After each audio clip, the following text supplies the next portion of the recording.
আল্লাহ বাপ ভাইকে আগামী দিন উম্মতের হাফিজ করুন। আমিন। আল্লাহ উম্মতের মুজাহিদ হিসেবে, রাহবর হিসেবে আমাদের আগামী প্রত্যাশা সাইদ হিসাবের অপূর্ণ রেখে যাওয়া অসম্পূর্ণ যে এটা যেন পূর্ণ পাই।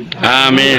এই হারুন ইজহার বাংলাদেশ জামাতের জন্য অনেক কিছু করেছে, আমরা যতটুকু জানি। এমনকি এখন কি বলেছে আপনারা শোনেন নাই, যে মুফতি আমির হামজা যেন আল্লামা দেলোয়ার হোসেন সাইদির রেখে যাওয়া অসম্পূর্ণ কাজগুলো যেন সে করতে পারে।